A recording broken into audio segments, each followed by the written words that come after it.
시청자 여러분 안녕하십니까? JIBS AI 앵커입니다. 5월 세 번째 주 주말 8뉴스 시작하겠습니다. 주말 제주는 맑은 날씨를 보인 가운데 일부 지역엔 건조특보가 발효됐습니다. 제주지방기상청에 따르면 오늘 아침 최저기온은 15도에서 17도, 낮 최고 23도에서 24도로 평년과 비슷하거나 조금 높았습니다. 산지와 북부 중산간 일대엔 건조주의보가 발효됐습니다. 일부 지역에는 바람이 다소 불면서 작은 불씨가 큰 불로 이어질 수 있어 산불 등 각종 화재에 주의가 요구됩니다. 제주기상청은 모레까지 낮과 밤의 기온차가 10도 내외로 큰 지역이 있겠다며 건강관리에 유의할 것을 당부했습니다. 주말 일부 지역에 건조주의보가 발효된 가운데 들불이 발생했습니다. 제주소방안전본부에 따르면 오늘 오후 2시 10분쯤 서귀포시 성산읍 섭지코지 산책로일 때 야초지에서 불이 났다는 신고가 접수됐습니다. 불은 야초지 1,300여 제곱미터가량을 태우고 40여 분 만에 진화됐습니다. 경찰과 소방당국은 정확한 화재 원인을 조사하고 있습니다. 5.18 민주화운동 제44주년을 맞아 세계 곳곳에서 광주를 찾았습니다. 학술대회와 현장 체험 프로그램 등 다양한 행사를 통해 광주의 5월 정신이 세계 곳곳으로 퍼져나가고 있습니다. 4.3 세계화를 추진하고 있는 제주에도 많은 시사점을 던져주고 있습니다. 이 소식은 KBC 광주방송 조경원 기자가 전해왔습니다. 스리랑카 전쟁 피해 여성들의 인권 신장을 위해 투쟁하고 피해 여성들을 대변해 올해 광주인권상 수상자로 선정된 수간티니 여사. 수간티니 여사가 5월 어머니 집을 찾아 5.18 당시 남편과 자식을 잃은 어머니들과 아픔을 나눴습니다. ஏனென்று சொன்னால் என் போன்ற பாதிப்புகளில் தான் நீங்களும் இருந்து வந்திருக்கிறீர்கள் என்ற அவர்களோடு கூடும்போது எனக்கு வாழ்க்கையில் முதலாக ஒரு மறக்க முடியாத ஒரு சந்தோஷமாக இருக்கிறது. 5.18 민주화운동 제44주년을 맞아 세계 곳곳에서 광주를 찾았습니다.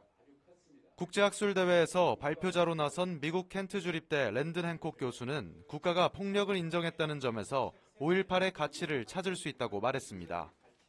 In Northern Ireland, they cannot even agree on what the conflict was. In South Africa, they had a Truth and Reconciliation Commission, but there were no reparations. 일본 도쿄대 마나베 유코 교수는 세간에 잘 알려지지 않은 일본의 자료가 있다며 아직 밝혀지지 않은 5.18의 역사를 이야기했습니다. 実は日本の地方新聞の記者も5.18当時関中に潜入して現地から取材をして発信をしているのですが、そういったところにあまり注目されてきませんでした。 한국에 거주하는 독일 튜빙겐 대학 한국학과 재학생 30여 명도 광주를 찾아 5.18의 역사와 문화를 배우는 현장 체험 프로그램에 참여합니다. 전쟁과 인권 유린이 반복되는 세계 속에서 광주 5월 정신은 희망과 역사적 교훈 등 다양한 가치로 인식되고 있습니다. KBC 조경원입니다. 제주와 캄보디아를 잇는 직항 개설이 속도를 낼 전망입니다. 제주자치도에 따르면 오영훈 제주도지사가 17일 서울에서 훈 마넷 캄보디아 총리를 만나 제주와 시엠립주 간의 실무 교류 협약을 체결했습니다. 캄보디아 정상이 방한한 건 2014년 12월 훈센 당시 총리 이후 10년 만으로 윤석열 대통령은 전날 마넷 총리와의 정상회담에서 양국 간 전략적 동반자 관계를 수립했습니다. 특히 제주와 시엠립주는 이번 협약을 계기로 농수축산업의 교류와 직항 노선 개설에 주력하기로 했습니다. 마넷 총리는 양국 정상이 제주와 시엠립 직항 개설을 언급한 만큼 이번 협약을 통해 제주의 지원과 격려를 주문했습니다. 건강보험심사평가원 제주본부가 오는 7월부터 운영됩니다. 건강보험심사평가원은 그동안 부산에 설치된 본부에서 제주 지역 건강보험 심사 업무를 진행해왔지만 오는 7월부터는 제주에 별도 본부를 설치해 운영한다고 밝혔습니다.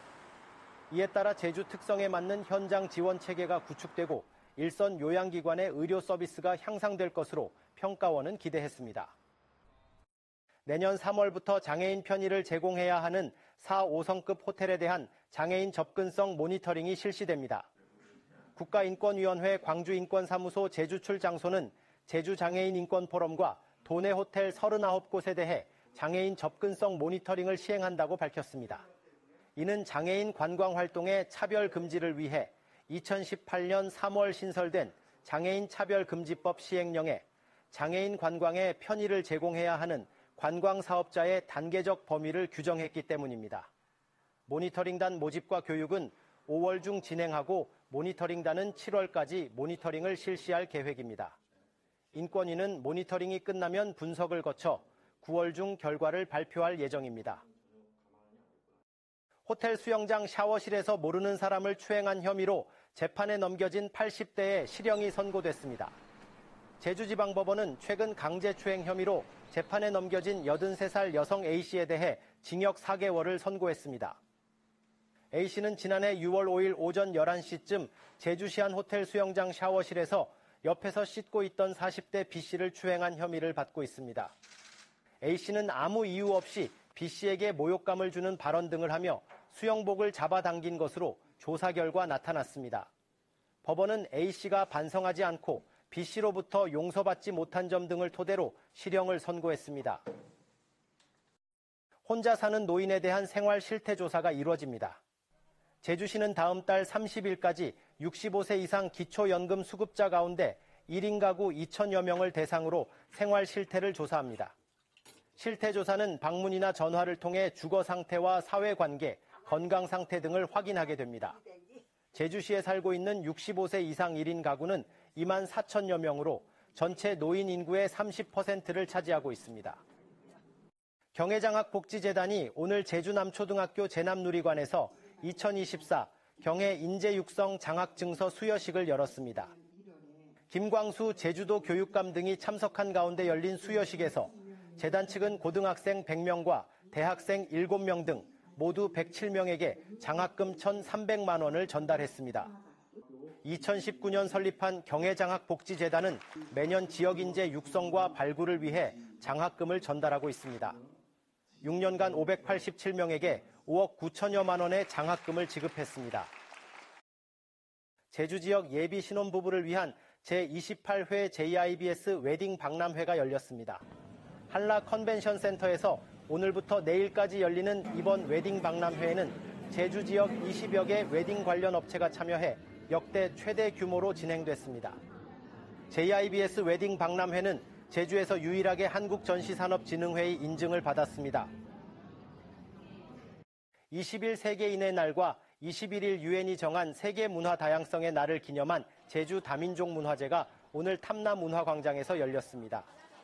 제주 외국인 평화 공동체 주최로 마련한 행사는 도민과 돈에 거주하는 이주민 등 500여 명이 찾아 기념식과 함께 다양한 프로그램들을 함께 했습니다. 축제장엔 13개 나라 문화를 한자리에서 체험할 수 있도록 부스를 마련했고 각국 전통춤을 소개하는 축하 공연과 노래 공연, 경연대회 등이 마련됐습니다. 현장에선 출입국 상담과 소방 안전 체험, 대체 에너지 체험 등 다양한 부대 행사도 이어졌습니다. JIBS 8뉴스를 마치겠습니다. 편안한 주말 되시기 바랍니다.